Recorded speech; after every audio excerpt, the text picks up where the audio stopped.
কটা দিন কীরকম দেখতে দেখতেই কেটে গেল, কিন্তু কি আর করা, আমাদের ফিরতেও হবে বাড়ি। আজ কিন্তু সেই দিনটা চলে এসেছে যেদিন আমাদের বাস ধরে আবারও বাড়ির উদ্দেশ্যে রওনা হতে হবে। তো আমরা কিন্তু রেডি হয়ে গিয়েছি, এই দেখুন আমার ছেলেও রেডি হয়ে গেছে, আর আবারও যেভাবে এসেছিলাম ঠিক সেভাবেই প্যাকিংটাও সেরে নিয়েছি। এবার সকলে রেডি হলে, যেহেতু আমরা গ্রুপে এসেছি, সকলে রেডি হলেই কিন্তু আমরা এখান থেকে বেরিয়ে যাব।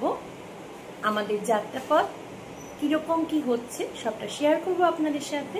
তো চলুন সাথে থাকুন। আজকের দিনটা কিন্তু আমাদের জন্য বেশ মন খারাপের, কারণ কয়েকটা দিন বেশ সুন্দর কেটেছে আমাদের। পুরীর হোটেলে পৌঁছানোর পর এই রুমটাই কিন্তু আমাদের একান্ত নিজের হয়ে উঠেছিল। দেখতে দেখতে কটা দিন কেটে গেল ঠিকই, কিন্তু অনেকটা মায়া পড়ে গেছে সব কিছুর ওপরে। যেমন সমুদ্র ছেড়ে যেতে ইচ্ছা করছে না একেবারেই, সময়ও ফুরিয়ে এসেছে, আর আজই আমাদের চলে যাওয়ার পালা। কয়েকটা দিন কিভাবে নিমেষেই কেটে গেছে। দেখুন আমরা সকলেই কিন্তু নিচে চলে এসেছি, আর চলে এসেছে আমাদের গাড়িও। এই গাড়ি করেই কিন্তু আমরা বাস স্ট্যান্ড অবধি যাব। কিন্তু সবচেয়ে মুশকিল যে ব্যাপারটা হলো, যে কদিন আমরা পুরীতে এসেছি আমরা কিন্তু একেবারে বৃষ্টির মধ্যে পড়িনি, কিন্তু আজ সকাল থেকেই বৃষ্টি শুরু হয়ে গেছে। আর শুধু বৃষ্টি নয়, মুষলধারে বৃষ্টি চলছে একটানা। অগত্যা আমাদের এখানেই অপেক্ষা করতে হচ্ছে। আর দেখুন, যেখানে আমাদের লাগেজগুলো রাখা সেখানেও কিন্তু ইতিমধ্যে জল জমতে শুরু করেছে। গাড়ির কাছেও জমে গিয়েছে জল। কোনো রকম বৃষ্টি মাথায় নিয়েই আমরা কিন্তু উঠে পড়েছি গাড়িতে, কারণ আর দেরি করা যাবে না। দেখুন, যেহেতু খুব বৃষ্টি হচ্ছে বাইরে, জানলার কাচ কিন্তু কিছুতে খোলা যাচ্ছে না। পথ যত এগিয়ে চলেছে মন খারাপটা ততই যাচ্ছে বেড়ে। আসলে মায়া বড্ড খারাপ জিনিস। যখন বাড়ি থেকে বেরিয়েছিলাম, বাড়ি এতটা টান ছিল, খুব মনটা খারাপ ছিল। আবার প্রকৃতি একাত্ম করে নিয়েছিল আমার, আর প্রকৃতির মাঝে হারিয়ে গিয়েছিল সমস্ত দুঃখ। আর আজ যখন বাড়ি ফেরার জন্য আমরা রওনা দিচ্ছি, তখনও কিন্তু মন খুব খারাপ হয়ে যাচ্ছে। তবে হ্যাঁ, একটা কথা তো আপনাদের সাথে শেয়ার করাই হয়নি। আজ কিন্তু আমরা বেরিয়ে পড়েছি, এটা ঠিক। আমরা বাড়ি ফেরার আগে আরও কিছু জিনিস কিন্তু দেখে নেব, যেগুলো ওড়িশার মধ্যেই রয়েছে। তবে বৃষ্টির কারণে বেশ কিছুটা দেরি হয়ে গেছে, তাই হয়তো সমস্ত কিছুই দেখা সম্ভব হবে না। যতটুকু দেখা সম্ভব হবে, আর যেখানে যেখানে ক্যামেরা ব্যবহারের কোনো বিধিনিষেধ নেই সেখানে কিন্তু অবশ্যই সবটা তুলে ধরার চেষ্টা করব আপনাদের সাথেও। সাথে থাকবেন, আশা করি আপনাদের ভালো লাগবে। আমরা কিন্তু ইতিমধ্যেই এসে পৌঁছে গিয়েছি বাস স্ট্যান্ডে। যেদিন আমরা এসেছিলাম এখানে, এই বাস স্ট্যান্ডেই কিন্তু আমরা পৌঁছেছিলাম। তারপরে গাড়ি করে আমরা হোটেলে পৌঁছেছিলাম। সকলেরই আজ মন খারাপ। আসার দিন সকলের চোখে মুখে কিন্তু আলাদা একটা আনন্দের অনুভূতি ছিল, সেটা আজ কিন্তু সবার চোখে মুখেই নেই। কারণ আমরা এই কটা দিন ভীষণ মজা করে কাটিয়েছি। প্রত্যেকটা মানুষ কিন্তু একসাথে খুব আনন্দ করেছি। আজ আমার সোনা বাবারও খুব মন খারাপ। ও আমাকে বলছিল আরও কটা দিন থেকে যাওয়ার জন্য। আর আমার চোখে মুখেই যে মন খারাপের ছাপ স্পষ্ট, সেটা আপনারাও দেখে হয়তো বুঝতে পারছেন। আমার একটু ভালো লাগছে না। আসলে আমি আগেও জানিয়েছিলাম সমুদ্র আমার ভীষণ পছন্দের, তাই এই যে ছেড়ে চলে যাওয়া, আর আদেও ফেরা হবে কিনা কখনো এই জীবনে সেটা তো জানা নেই। কাল কি ঘটবে সেটাই তো জানা নেই আমাদের কারোর। তাই ভবিষ্যতে আর কখনো পুরী আসা হবে কিনা, সমুদ্রের কাছাকাছি পৌঁছানো যাবে কিনা, এই সব কিছুই আমাদের জানা নেই কারোরই। মনটা খুব খারাপ লাগছে। তবে আমাদের সব কিছুর জন্যই কিন্তু নির্দিষ্ট একটা সময় রয়েছে, তার বাইরে আমরা একটুও কোথাও আবদ্ধ থাকতে পারি না, এটাই নিয়তি। তাই আমরা সব কিছু মন খারাপ সত্ত্বেও এগিয়ে চলেছি সামনের দিকে। কারণ বাস্তবটাকে মেনে নিয়ে এগিয়ে চলাই তো জীবন। দেখুন, যত মন খারাপ থাক, এই যে সবুজের সমারোহ, এগুলো দেখলে মন ভালো হয়ে যায়। আমরা আরও একটা বাস স্টপেজে এসে এই মুহূর্তে পৌঁছেছি। এখানে কিন্তু আমাদের আবারও রান্না বান্না হবে দুপুরের, আর তার মধ্যে এখান থেকে আমরা কিন্তু বেরিয়ে পড়ব বেশ কিছু জায়গা ঘুরে দেখার উদ্দেশ্যে। যেখানে যেখানে যাব সবটাই চেষ্টা করব সম্ভব হলে আপনাদের সামনেও ভিডিওর মাধ্যমে তুলে ধরতে। দেখুন, এখানে সারিবদ্ধভাবে কত বাস রয়েছে। এখানে নামার পর কিন্তু বিভিন্ন জায়গার লোকেদের সঙ্গে আমার পরিচয় ঘটেছিল। অনেকে বিভিন্ন জায়গা থেকেই কিন্তু ঘুরতে এসেছেন। কেউ কেউ এসেছেন আজই, আর আমাদের মতো অনেকেই রয়েছেন যারা বাড়ির উদ্দেশ্যে রওনা হয়েছেন, তার আগে বেশ কিছু জায়গা ঘুরে তবে বাড়ি ফিরবেন। যাই হোক, এই কদিন কিন্তু কিভাবে কেটেছে বলতে পারবো না। সুন্দর মুহূর্তগুলো আসলেই খুব তাড়াতাড়ি আর খুব সুন্দরভাবে কেটে যায়। যাই হোক, আমরা সকলেই নেমে পড়েছি, আর এবার কিন্তু বড় একটা লাইনের পালা। কারণ অনেকটা লাইন পেরিয়ে তবেই কিন্তু আমরা এবার যেখানে যেতে চলেছি সেখানে পৌঁছাতে পারবো। তার জন্য অবশ্যই আমাদের একটা যানবাহন ব্যবহার করতে হবে। কোথা থেকে টিকিট কাটতে হয়, কি হয়, সব কিছুই কিন্তু আমাদের গ্রুপে যারা রয়েছেন তারা জেনে নিচ্ছেন। তারপরে আমরা লাইনে দাঁড়িয়ে পড়ব। হোটেল থেকে যেই সময় আমরা বেরিয়েছিলাম সেই সময় কিন্তু প্রচণ্ড বৃষ্টি চলছিল, কিন্তু এখানে দেখুন এখনও কিন্তু বৃষ্টি হয়নি। পথঘাট বেশ শুকনো, তবে আকাশের অবস্থা খুব একটা ভালো নয়, অন্ধকার করে আসছে। আর এই চারপাশটাও দেখিয়ে দিই আপনাদের, কত সুন্দর জায়গাটা। এটা কিন্তু অনেকটা বড় জায়গা। এটার যে নাম কি সঠিক সেটা আমি জানি না। খুব সুন্দর, আর হালকা হালকা হাওয়া দিচ্ছে, খুব সুন্দর লাগছে দেখতে। যারা যাত্রী রয়েছেন তাদের কিন্তু রান্নার ব্যবস্থা রয়েছে ওই দিকটাতেও। পরে যদি সুযোগ হয় আপনাদের একবার ঘুরে দেখাবো জায়গাটা, তবে জানি না কতক্ষণ এখানে থাকবো আমরা। দেখুন, দীর্ঘ সময় লাইনে দাঁড়িয়ে প্রতীক্ষা না করে আমাদের পরবর্তী যে বাস রয়েছে সেখানকার যাত্রীরা কিন্তু নিজেদের মধ্যে আনন্দ করছিলেন। দেখে বেশ ভালোই লাগছিল, তাই চেষ্টা করলাম আপনাদের সামনেও তুলে ধরার। আর এদিকে দেখুন, যখন এসেছিলাম সেই মুহূর্তে কিন্তু কোনো রকম বৃষ্টি ছিল না এখানে। আর এখন কিন্তু প্রচণ্ড বেগে, যেমন হোটেলের থেকে বেরিয়ে আমার বৃষ্টির মুখোমুখি হয়েছিলাম, ঠিক তেমনই বৃষ্টি কিন্তু এখানেও শুরু হয়ে গিয়েছে। অনেকে যারা ছাতা নিয়ে রয়েছেন তারা লাইনেই দাঁড়িয়ে অপেক্ষা করছেন, কিন্তু আমাদের বেশিরভাগ যাত্রীর কাছে ছাতা ছিল না, সব লাগেজের মধ্যে রয়েছে।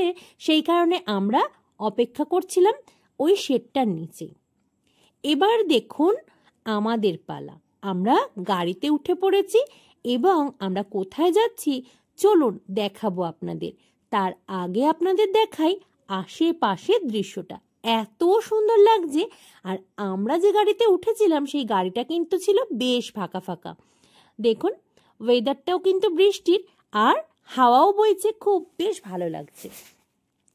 সকাল থেকে যে মন খারাপটা খুব বেশি পরিমাণে নাড়া দিচ্ছিল মনকে, এখন কিন্তু অনেকটাই হালকা লাগছে। এই সবুজের মধ্যে কিন্তু মন আপনা আপনি ভালো হয়ে যায়। আর চারপাশের পরিবেশটা দেখুন, একেবারে মন ভালো করা। আমরা কিন্তু ধীরে ধীরে পাহাড়ের ওপরে উঠছি। যদিও গাড়িতে ওঠার কারণে হয়তো আপনারা এখনো অবধি খুব ভালোভাবে বুঝতে পারেননি, তবে যত ভালোভাবে লক্ষ্য করবেন আপনারা বুঝতেই পারবেন। আস্তে আস্তে কিন্তু ঢালের ওপর দিকে গাড়ি এগিয়ে চলেছে, আর আরেকটু দূর গেলেই দেখা যাবে পাহাড়ের মুখ। যদিও আজ পায়ে হেঁটে উঠতে হবে না আমাদের, তাই বেশ মনটা ভালো লাগছে, কারণ আমি খুব একটা পাহাড় চড়তে অভ্যস্ত নই। এই যে দেখুন, বলতে বলতেই কিন্তু পাহাড়ের দেখা পাওয়া গেছে। এখানে বেশ সুন্দর জায়গাটা, আর আমার বেশ মন কাড়া লেগেছে। পাহাড়ের গা বেয়ে যে গাছগুলো হয়েছে সেগুলো দেখতে কিন্তু সত্যি অসাধারণ। প্রথম যেদিন খণ্ডগিরি এবং উদয়গিরিতে গিয়েছিলাম সেখানকার কথাই আজ আবারও একবার মনে করিয়ে দিল এই পাহাড়টা। কথায় কথায় আপনাদের তো জানানোই হয়নি আমরা এখন কোথায় পৌঁছাতে চলেছি। আমরা এখন গাড়ি করে যে পাহাড়ের ওপর উঠছি সেটা রয়েছে ধৌলি পাহাড়। আর ধৌলি পাহাড়ের চূড়ায় কিন্তু রয়েছে একটা বৌদ্ধ স্তূপ, যেটা বিশ্ব শান্তি ও অহিংসার প্রতীক। আমরা কিন্তু এটাকে ধৌলি শান্তি স্তূপ হিসাবেই জানি। তো আমরা এক্ষুনি পৌঁছে যাব। বাইরে কিন্তু বেশ বৃষ্টি হচ্ছে, আর সেখানে গিয়ে মন্দিরটা অবশ্যই আপনাদের সাথেও শেয়ার করব। দেখুন আমরা কিন্তু পৌঁছে গেছি, এবার গাড়ি থেকে নেমে পড়ার পালা। তবে ছাতা ছাড়া ভেতরে প্রবেশ করা সত্যিই খুব মুশকিল হবে, যেহেতু আমাদের সঙ্গে কিন্তু কোনো ছাতাই নেই এই মুহূর্তে। আশেপাশের দোকানগুলো দেখুন।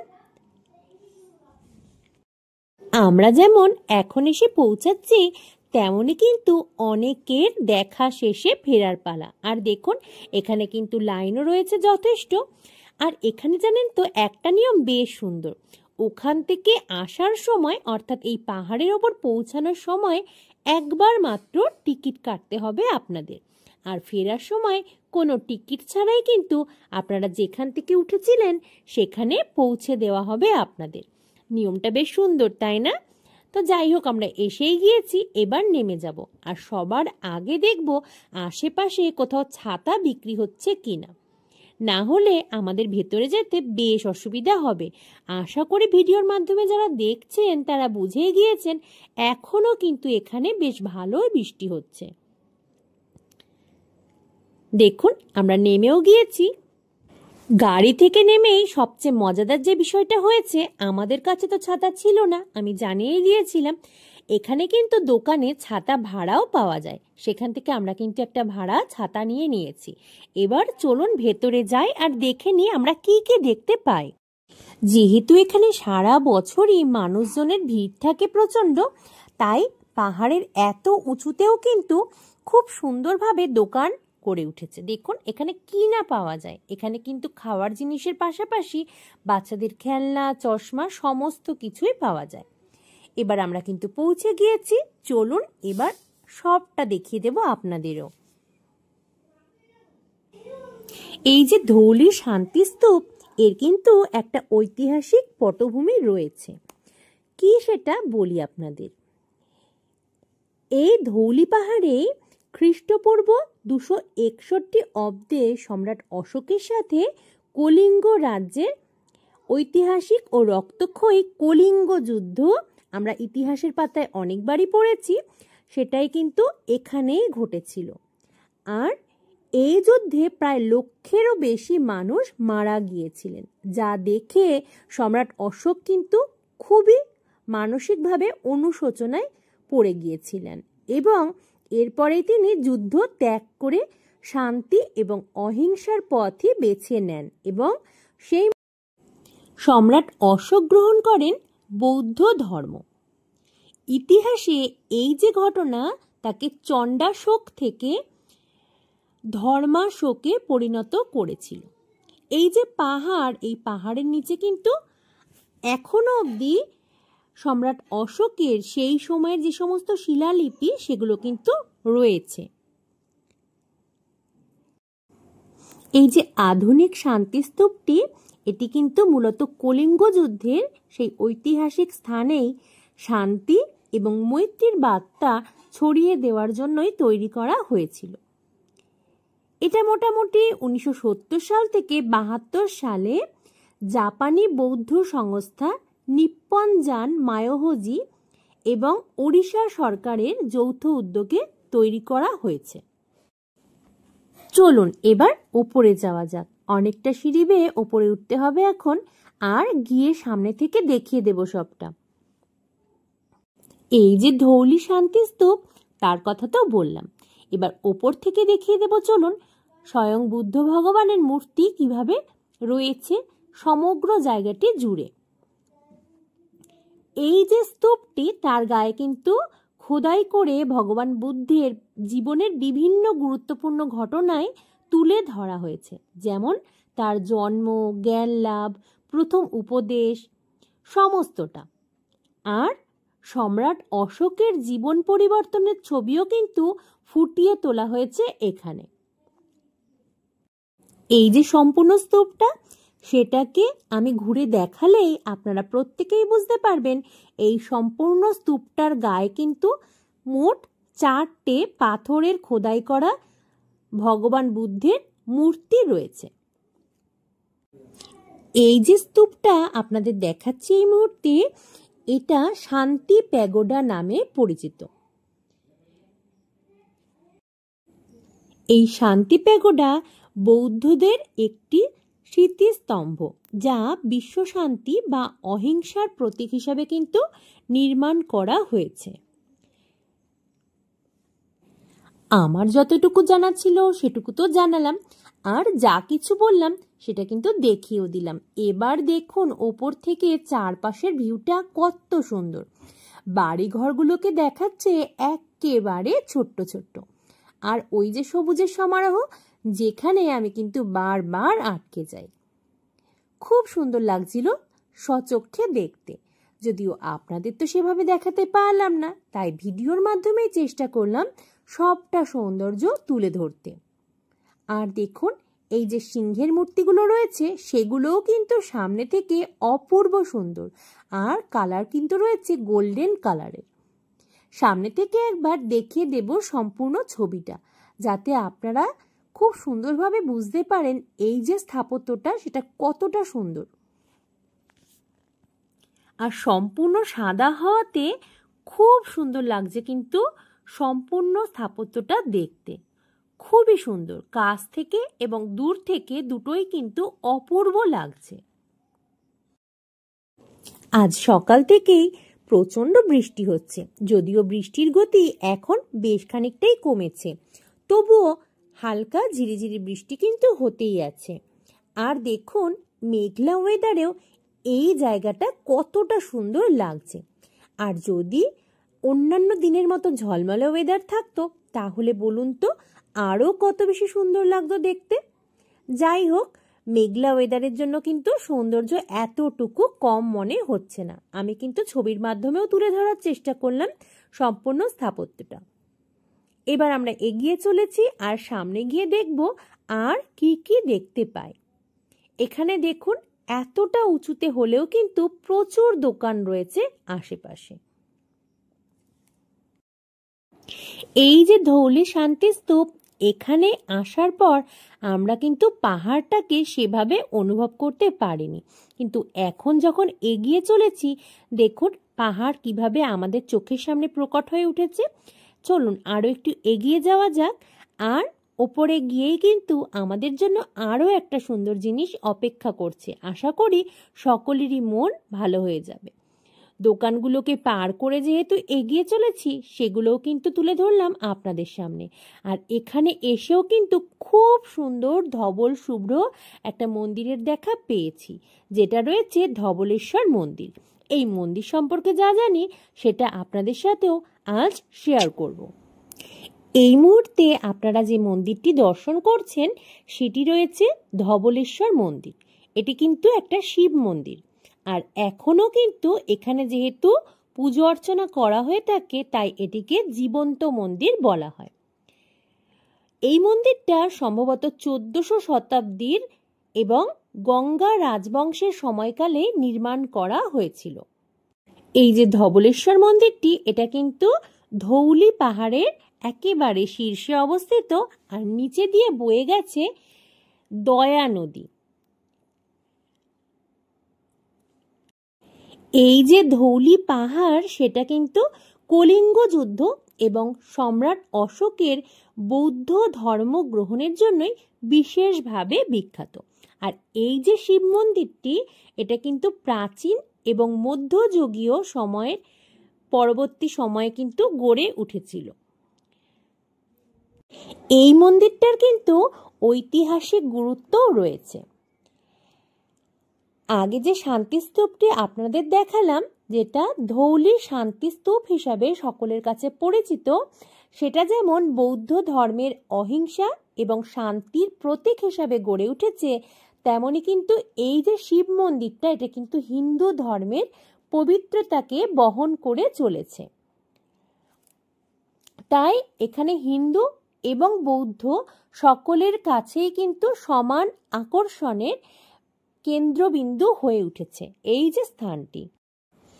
যেহেতু এবার বাড়ি ফেরার পালা, তাই সকাল থেকে কিন্তু মন ভীষণ খারাপ ছিল, আর সাথে যেহেতু চলছিল মুষলধারে বৃষ্টি, মন খারাপটা আরও বেড়ে যাচ্ছিল।